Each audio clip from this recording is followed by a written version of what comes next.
Podem sentar. Queridos, abram aí as suas Bíblias em Mateus, o Evangelho segundo Mateus, no capítulo de número 22. Nós vamos ler o versículo de número 37.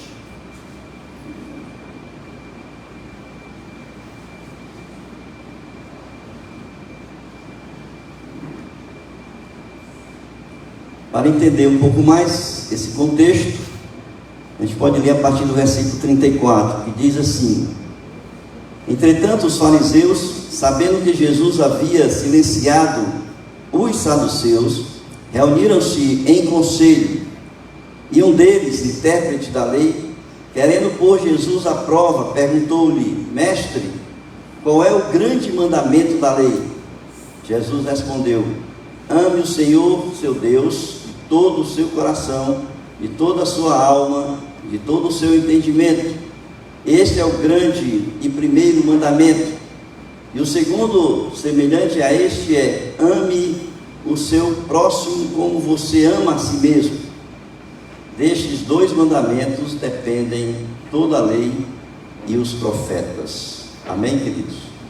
Eu queria pensar um pouco sobre essa questão que nós estamos pensando no dia de hoje, que foi o lançamento da campanha de missões mundiais.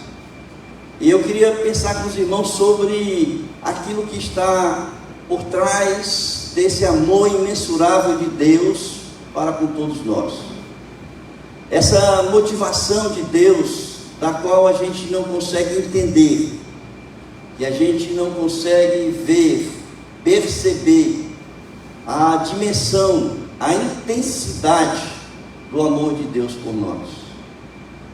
E eu penso, irmãos, que todo este amor que Ele derramou, que derrama sobre nós, e que Ele pede, que Ele exige daqueles que fazem parte da sua família também possam viver este amor através no meio das pessoas em quem nós vivemos, é que nós precisamos pensar o porquê de tudo isso.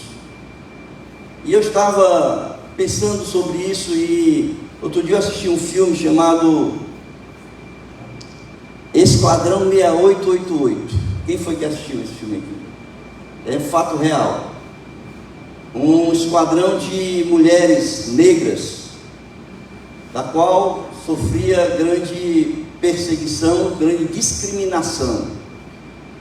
A discriminação era tão grande que elas não foram a princípio enviadas, era um tempo de guerra, e elas não foram enviadas para a Europa para fazer a sua parte na guerra, na Segunda Guerra Mundial. E por que não faziam isso com elas? Porque a consideravam inferior, a consideravam como pessoas que não tinham a capacidade, a inteligência de poderem resolver o problema que elas tinham que resolver. Apareceu um grande problema lá, no final da guerra, em 1944, havia 17 milhões de cartas que não tinham sido enviadas para os parentes, nem dos parentes para aqueles que estavam no campo de batalha.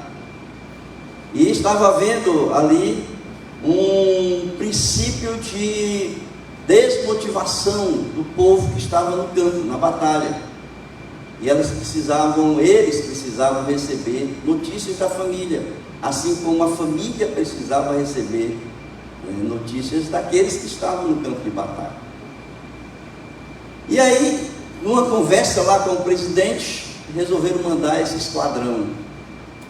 E o general que estava no comando deu 6 meses, irmãos, para resolver um problema de cartas que estavam encalhadas, 17 milhões de correspondência para serem enviadas e resolvidas em 6 meses. E desdenhando, claro, eles fizeram tudo o que era possível para impedir a missão delas, mas elas cumpriram em 90 dias, na metade do tempo que foi dado a elas. E eu então fico pensando o olhar do ser humano para as pessoas.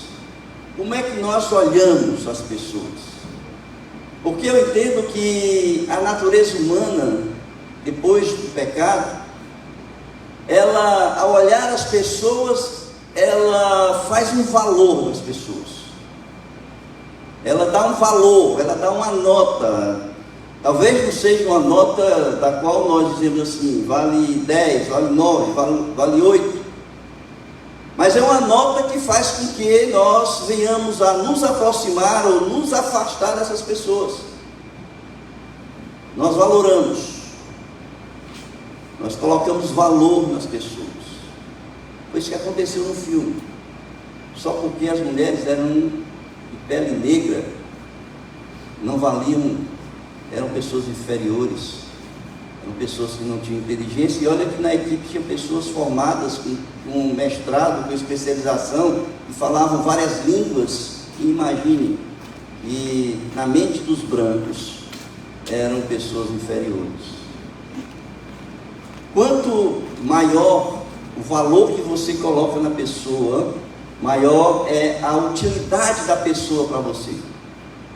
Qual é a utilidade que as pessoas têm para você? É claro que a gente vai começar a pensar e dizer o seguinte: a pessoa que tem mais utilidade para mim são as pessoas que estão do meu lado. Qual é a nota que eu dou para o meu pai? Nesse contexto do que ela vale para mim. Qual é a nota que eu dou para o meu cônjuge? Qual é a nota que eu dou para o meu irmão? Qual é a nota que eu dou para os meus familiares? Qual é a nota que eu dou para os meus amigos? Qual é a nota que eu dou para um morador de rua?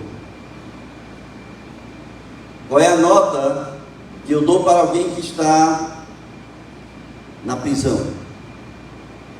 Um estrupador na prisão, um assassino, um ladrão. Qual é a nota? Significa que os homens julgam as pessoas, eles estabelecem valores a essas pessoas. E a gente estabelece valores pela utilidade, pelo grau de proximidade, pelo que elas têm, pelo que elas demonstram ser, pela integridade muitas vezes das pessoas, pelo comportamento das pessoas. E isso faz com que nós nos aproximemos ou venhamos a nos afastar, a termos um cuidado maior ou simplesmente desprezar as pessoas, a ter um olhar de misericórdia, de compaixão, ou um olhar de condenação. Qual é o olhar? Qual é o seu olhar para as pessoas? Nós precisamos refletir um pouco sobre isso, porque se você for colocar nota em um morador de rua, você vai dar nota 0. Esse morador de rua para você não tem nenhuma utilidade, pelo contrário, está ali, a qualquer momento eu tenho medo até de passar perto, porque essa pessoa que está ali pode me assaltar. Então ele é nocivo à sociedade. Se é nocivo à sociedade, eu dou nota 0. Agora, se eu for apresentado para um engenheiro, qual é a nota que eu dou para o engenheiro? O engenheiro é uma pessoa formada, tem educação, a gente não sabe se tem princípio, mas é formada, tem educação, então vou dar nota 10. Não é? Qual é a nota que você dá para o seu cônjuge? Eu não quero nem perguntar, porque tem gente que dá nota 0, né? O seu cônjuge. Então, irmãos, nós vivemos uma sociedade valorativa. E muitas vezes essas impressões que nós fazemos das pessoas, elas são apenas visuais, elas são superficiais. A gente não consegue enxergar a profundidade do ser que tem no coração de cada um, seus princípios, seu caráter. Muitas vezes a gente não consegue enxergar. Por quê? Porque as pessoas não mostram a sua essência, que elas são. Então, para nós chegarmos há um verdadeiro valor, e é isso que eu quero que vocês comecem a refletir, o que é que está por trás desse imensurável amor de Deus por nós. Para chegarmos a um verdadeiro valor de um homem ou de uma mulher, é necessário ter consciência de quem nós somos e de onde a gente vem. Quem você é, de onde você vem. Não é pelo dinheiro que você tem, não é pela sua cor, não é pelos bens que você tem, não é pelos títulos que você tem, não é o nome da sua família, porque muitas vezes, é da família tal, não é? Nada disso. O valor, irmãos, o valor de cada ser humano está na origem do ser. E qual é a origem do ser? A origem do ser está em Deus. Deus fez um homem, a sua imagem e semelhança. Nós somos criados por Deus. É o que está escrito ali no livro de Gênesis, no capítulo 1. Não é?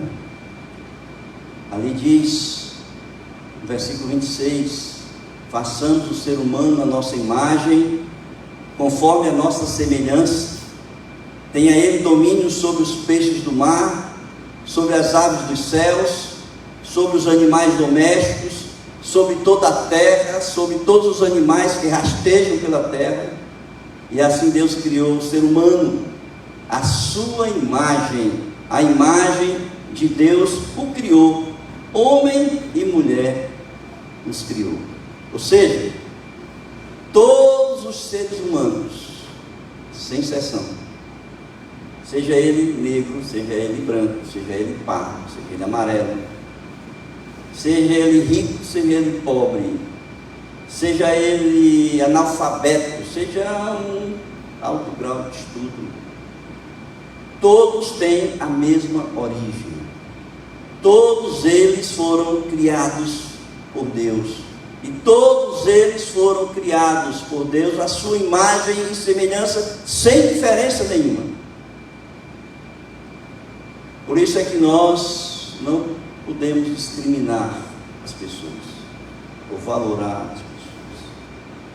Não existe, irmãos, se nós olharmos para esse princípio do ser, da existência do ser, não existe ninguém que seja maior ou melhor do que ninguém.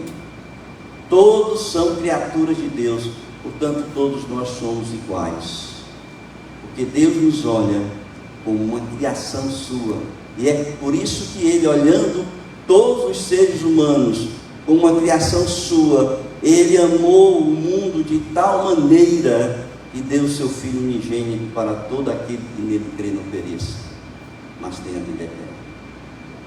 Esse é o fundamento, essa é a condição que nos faz olhar o próximo como a si mesmo. Só existe dois patamares, em Mateus capítulo 22, versículo 37, só existe dois patamares de hierarquia.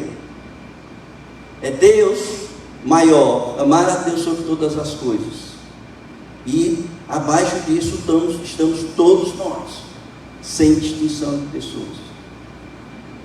Estamos o nosso próximo e nós, todas as pessoas. Deus disse: vocês não têm diferença nenhuma de um para o outro, todos vocês são iguais.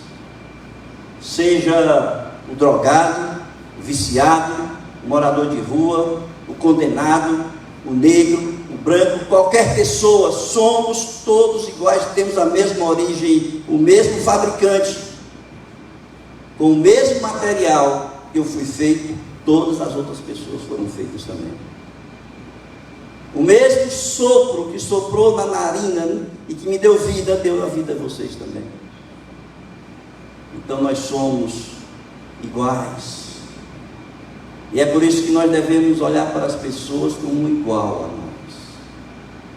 E é por isso que nós devemos amar essas pessoas, porque Deus ama como uma criatura sua. E que nós devemos olhar para essas pessoas e amar essas pessoas, porque é um igual a mim. O que nos faz diferentes, irmãos, são as nossas escolhas, são as circunstâncias da vida, são muitas vezes as famílias, pessoas que em determinadas circunstâncias fizeram escolhas erradas e estão vivendo em situações precárias, difíceis, mas não deixaram de ser criatura de Deus, feitos à sua imagem e à sua semelhança.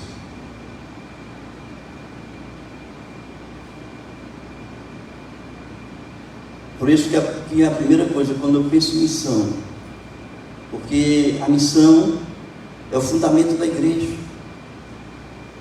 Só existe igreja porque tem uma missão: fazer discípulos. E quando eu penso, a primeira coisa que eu penso é que eu vou ter que fazer isso, porque existe uma pessoa que é igual a mim, e tem a mesma origem, e tem o mesmo DNA, e tem o mesmo sopro de vida, que está precisando ouvir e conhecer o amor de Deus. Isso nos nivela, irmãos, no mesmo patamar de importância diante de Deus. É interessante que quando a gente começa a pensar isso, olhar a palavra, a gente vai perceber que Jesus, ele não discriminava ninguém. Jesus tratava todos como iguais: o leproso, o cego, o aleijado, a mulher hemorrágica, os romanos, os judeus, os fariseus, os saduceus, todos eles. Jesus não fazia discriminação de pessoas. Como Jesus olhava para essas pessoas, ele sentava à mesa de todas as pessoas, fossem elas ricas, pobres, publicanos. Jesus sentava à mesa com todas essas pessoas. Eu fico pensando, por que a gente não senta à mesa com todas as pessoas?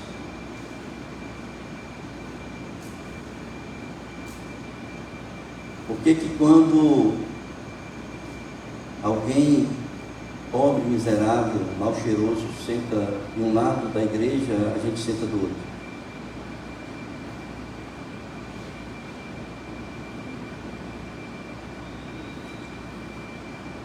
Da mesma forma, irmãos, que alguém falou do Evangelho para mim e para você, porque você é importante para Deus, da mesma forma, o morador de rua, o traficante, o preso, a prostituta, os ladrões, os ricos, os pobres, os doentes, os coxos, os cegos, precisam ouvir o Evangelho para que sejam restaurados à sua situação original. Esse é a maior motivação e objetivo. É tirar essas pessoas do reino das trevas, em situações muitas vezes depravadas, decaídas moralmente,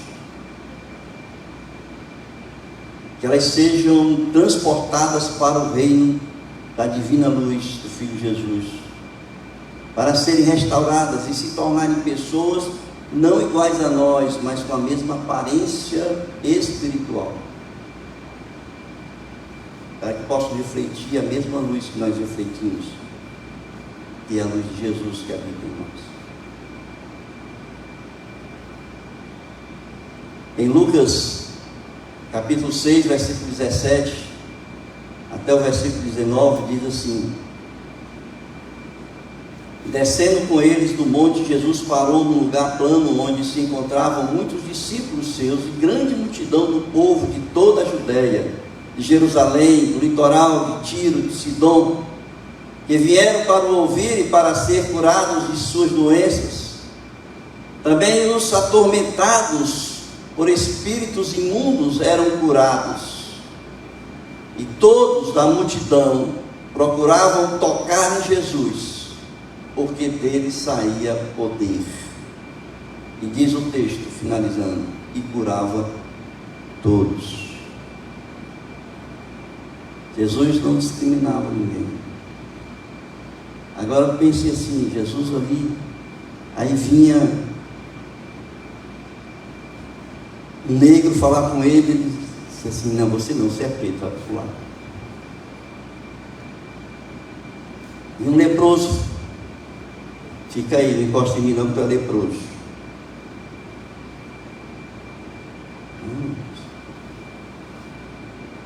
Jesus, ele não fez diferença, ele não discriminou ninguém. Jesus, diz o texto, curou a todos que o procuravam.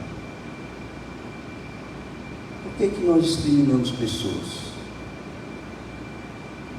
Porque nós não temos a consciência. Nós não temos a consciência de que aquele que nós discriminamos, nós estamos discriminando a nós mesmos. Quando Jesus diz que nós devemos amar o próximo como a nós mesmos, Ele está nos igualando. Ele diz, portanto, quando eu odeio o próximo, eu também estou odiando a mim mesmo.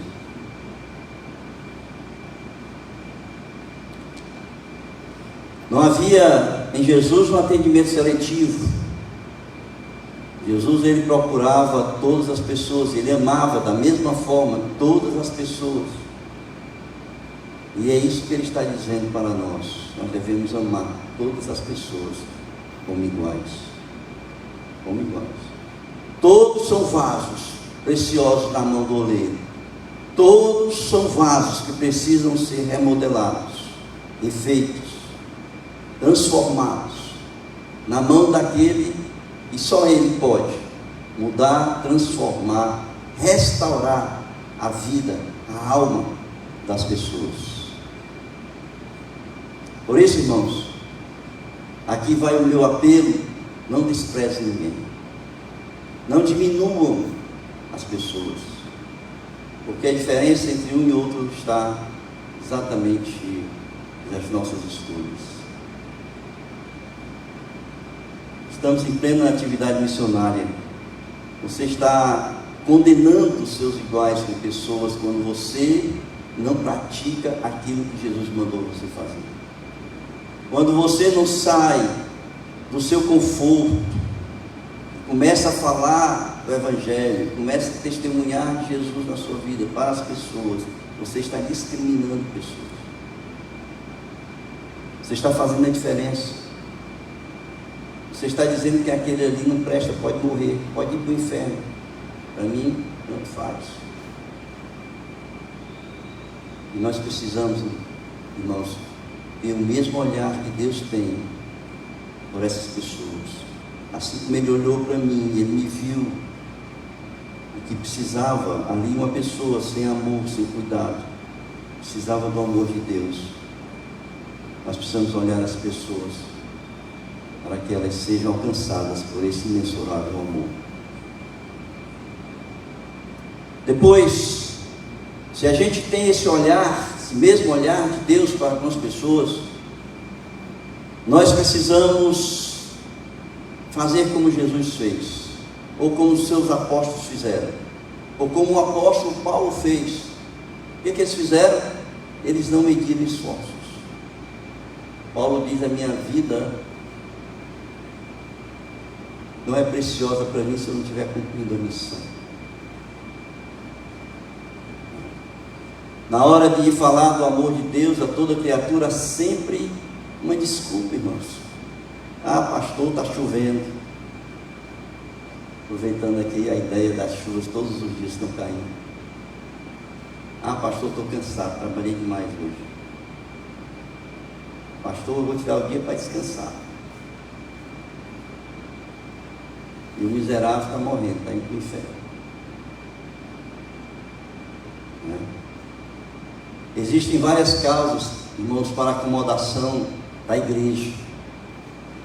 Por exemplo, a falta de motivação. Estou em casa, bem confortável, no meu lar, televisão na minha frente, e eu fico pensando, vou ou não vou? E a tentação da Netflix ali na minha frente. O que é mais importante para mim, a Netflix ou a vida de um irmão? A falta de preparo intelectual, espiritual, muitas vezes são desculpas. As dificuldades financeiras, falta de tempo, ocupações seculares, compromissos familiares, falta de coragem. O que é que falta ainda para colocar desculpa? em todas essas coisas. Olhando para Jesus, irmãos, seus apóstolos, a gente vê quanto eles deram tudo de si para pregar o Evangelho. Jesus, ele estava pregando para as pessoas, para aquela multidão de pessoas, e depois que escureceu, os seus discípulos saíram no barco, e ali quando eles saíram no barco, depois Jesus foi ao encontro deles, e uma tempestade enorme no barco, no mar da Galileia, e ele então desviou o seu percurso, e foi até Gadara, para curar uma pessoa que estava endemoniada ali em Gadara. Tinha uma legião de demônios.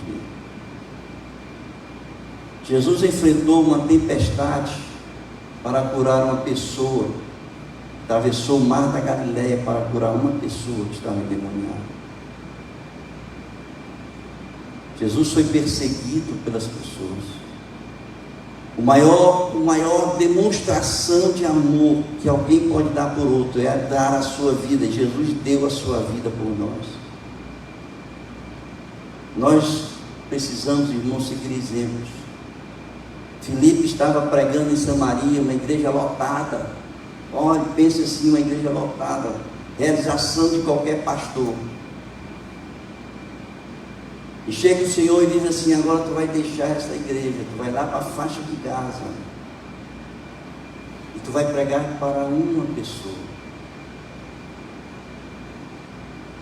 E ele saiu de Samaria, foi para a faixa de Gaza, e ele pregou para uma pessoa. E dali surgiu uma das maiores igrejas na Etiópia. Nós não podemos, irmãos, colocar dificuldades. Nós precisamos fazer tudo aquilo que é possível fazer para alcançar as pessoas, porque essas pessoas que precisam ser alcançadas são pessoas iguais a nós. Nós precisamos amar como nós nos amamos.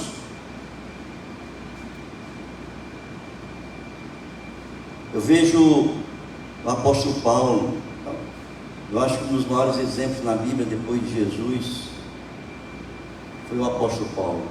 O apóstolo Paulo foi preso, o apóstolo Paulo foi surrado, o apóstolo Paulo foi apedrejado, enfrentou tudo aquilo que talvez você nem imagina enfrentar em algum momento da sua vida. Mas ele fez, tudo ele fez pelo Evangelho, para alcançar as pessoas que precisavam se encontrar com o amor de Cristo, ter um encontro com o amor de Cristo. O que você está fazendo para falar que Jesus morreu para nos salvar, e Ele deu a sua vida por nós? Que aquela pessoa que está caída de alguma forma precisa ouvir o Evangelho, precisa ser alcançada pelo amor de Deus, precisa entender que Deus é capaz de restaurar essa vida. O que está impedindo talvez essa falta de visão de quem realmente são essas pessoas para você? São pessoas iguais a nós, irmãos, sem diferença, não é? Sem diferença nenhuma. Por isso é que, ao tomarmos consciência que o ser humano não pode ser medido pelo que ele tem, mas pela sua origem espiritual, nós entendemos por que devemos olhar para as pessoas como iguais, que precisam ter a mesma oportunidade de serem restaurados pela ação do Senhor em suas vidas. Amém, queridos? Eu queria terminar essa mensagem. Eu estava em oração, pensando sobre o que eu ia falar hoje. E o Senhor me deu uma poesia. Eu quero declamar para os irmãos hoje.